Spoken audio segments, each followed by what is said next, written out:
Welcome to the channel for the first time viewers. Welcome back for my existing subscribers. I want to talk to you about the controller that was almost a perfect fit for me, right? It was so close, but there is one critical feature that I just can't get past, right? It's going to be the SCUF Envision Pro V2. So they finally got Hall effect sticks, which caught my eye. I went out and purchased it. I was super excited. The controller feels amazing. So out of the controls I have, it's probably the best in the hand, right? It's very close to the DualSense Edge. And I'm not even a big controller player. It's just when I play the story games and Madden, things like that, right? But here it is right here. So this is the controller. It's got the SCUF grips on the back, 4 paddles. It was very strange in the beginning to kind of position my hands, right? I'm used to paddles either being like this, like 1, 2, 3, 4 across the back, like I had the Impact, which was like my second SCUF controller, or something closer to what I have, which is the Wolverine from Razer. Now, this is one of the reasons why I am going to be returning this one. The second thing that I didn't like about this controller was right here. If you look, I had to get these SCUF sticks, and every set of Control Freaks that I got inhibited this from going in a full smooth circular motion because the default stick height was really low, right? Versus something here where it would kind of be like your mids, and then they only gave you one mid stick in the box, right?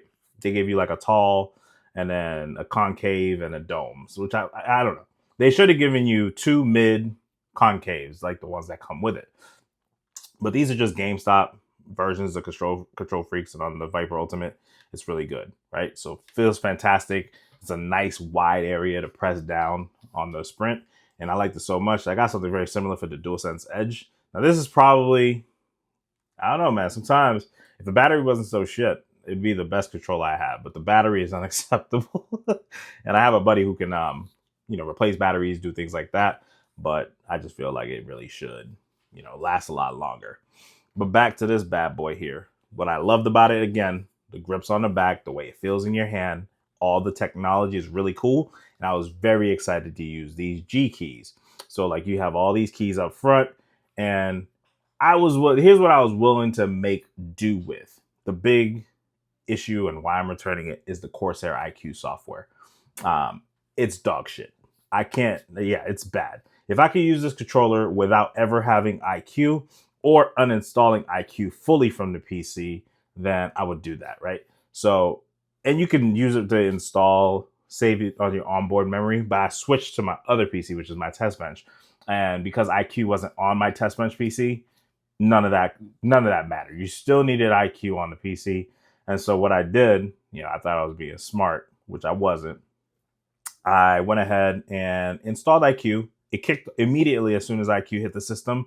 Before the reboot, it started working correctly. And so I uninstalled it right after. I probably should have left it and let it do its thing. But I do think, and I could be wrong, I do think you have to leave iCue on there. Not on running. It doesn't need to boot up with the PC and run for the controller to work, but the actual driver needs to be on there. And apparently you can go download the driver separately from SCUF. But I just felt, for as good as the controller felt, and the concessions I already had to make, right? So I can't use regular Control Freaks. The Nintendo Switch ones were the ones that people recommended the most. They did fit the best, but again, same thing. It kind of rubs along the faceplate. So it rubbed against the faceplate, so I just was like, nah, I'm all set. But these are the actual SCUF, like Control Freaks. They were only like $11. I'll put a link in the description. I'm gonna still do my shameless plug. But yeah, these were really nice. Weird to set up because it's like the actual grip and then the piece that you want to put on. It's a 6-pack. So like you put the piece that you want, whether you want domed, whether you want concave, and then you kind of put that onto the grip itself. So I haven't seen anything like that before. Anyways, where I was at was essentially put the software on. Software, I don't know. I don't like iCue. I just don't like iCue. I like the Corsair products, but not necessarily. I like them for the performance more so, and some of the aesthetics, right? So, but I don't really use it to manage RGB on my system. I don't really manage RGB, period. So for me, it's just another utility that's running in the background, searching for what game that you're running, killing your performance. So that's just the way I see it. I see the same as Razer Synapse, which this is why I like the Razer accessory app on the Razer Wolverine. You just launch the accessory app, program your keys, and even if you didn't have that accessory app, the controller works as a controller. This, not only is it only for PC, it does not work as a controller until you use that application, which I think, again, unacceptable. Everything that is an issue with this controller ties back to the software. It all comes back to iCue. Without the iCue software active and running, you cannot use these G keys. So in my mind, I was like, okay, cool. This controller might be an end all for anytime I want to use something or play a game on controller, but still want to record, right? So I was like, okay, I can do my instant replay. I could do my start recording because you could program macros. And, you know, going into the purchase, I already knew that you had to have the iCue software running for that to work. So I wasn't really that thrown back by it. But again, that was one concession. Regular thumbsticks, covers, just the default height is really low. Look at the difference in the default height in these sticks, right? Like, look at the difference. And then look at the difference between this DualSense Edge. Like, I just feel it's kind of tough working with limited space here.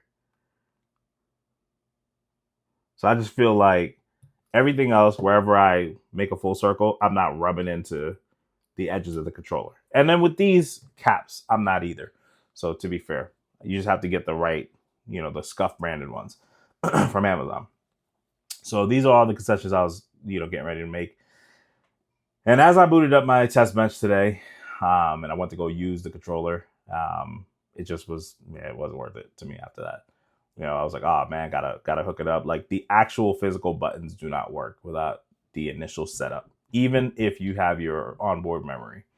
And that's where I was like, well, what if I wanted to play something, or what if something happened and I didn't have internet, but I had my PC and I had to switch over or do something like that? Because I have a lot of, you know, USB sticks that I can reformat, put Windows on. I could be up and running. I got drivers already on them. So like the LAN drivers and all that jazz. So I can get past the Windows Hello and all that other stuff. So, but, you know, I'm like, that's just one other thing I don't want to have to worry about. Plus, it only works on PC, right? So it's not like I can, you know, connect it to Xbox. Whereas this controller, the biggest difference is how it fits. You see how my hands are kind of like wrapping over it and it kind of hangs a little bit. This thing kind of fits perfectly. So like, it gives your pinkies a little bit more space. See more of the controller here. So outside of that, the way it felt, the amount of buttons that you get, and maybe you're the type of person that you don't mind having additional software running on your PC. It's not a big deal for you. This is still probably for somebody like that. But for somebody like me that just wants to set it and remove the software, like their coolers, no issue. You can remove the iCue software and it works just fine, right? So it's just, I couldn't do it with this one. Like, as hard as I tried, it just wasn't it. So going back today, I'm gonna take this thing back. A great controller. Somebody will be happy with it. So hopefully I didn't ramble too much on this video, but overall, the controller feel is like a 10 out of 10, but that app literally knocks half of those points away. So it's a 5 out of 10 for me. And out of the controllers that I have, like I said, I prefer the Wolverine for the few times I actually had 2 of these. Also, I programmed these M keys up here for my L1 and my R1, or LB, RB. So rather than, because my hands more naturally go from here to here.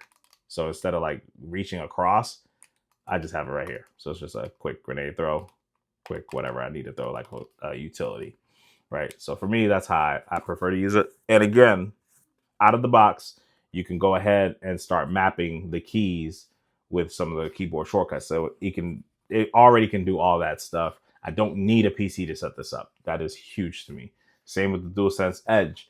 You can map a lot of that stuff directly with the Edge, right? So whereas with this, no software, no controller. Like, I remember I was in Battlefield and I clicked on A to select the mode. It went left. And then when you get into the game, your guy just starts straight looking down because the controller doesn't work. It just doesn't work.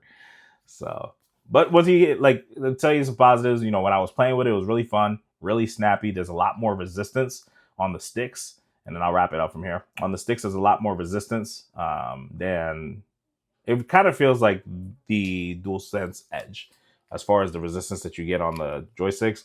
Now these sticks are kind of loose, you know, they just kind of wiggle and move really quickly. So I wish they were a little bit more stiff. That's pause. I was gonna say that's what I prefer, but yeah, I wish these were a little bit more stiff. These were just right. Like I said, the mouse click buttons, everything else on the controller, every feature that you probably already seen is right on point with this thing. And like I said, if you like the first one, you have no issues with it, and you're just wanting to get Hall effects, then yeah, go for it. You know, I don't see nothing wrong with it outside of that. And if you love iCue and you run iCue and you don't mind that either, or if you want to use iCue and leave it on the PC and just don't have it logged in to start, burning away those resources, then yeah, you know, it's a good controller. It's probably the best. But if all that other stuff matters, like if you're the type of person that would prefer to not have utilities and drivers, updaters, and all that other stuff running in the background of your PC, then this is not going to be the one for you. All right, with that, I'm gonna cut out from here. Hopefully this video made sense. So let's bring it all back together. Good controller, kind of small in the hand, great fit, horrendous battery life, fantastic product as far as build quality and features go. And if you do want to use the controller with the computer, then you get access to everything this the controller has to offer. And if you don't, then it's a piece of shit. So yeah. All right, cut out from here. Be easy.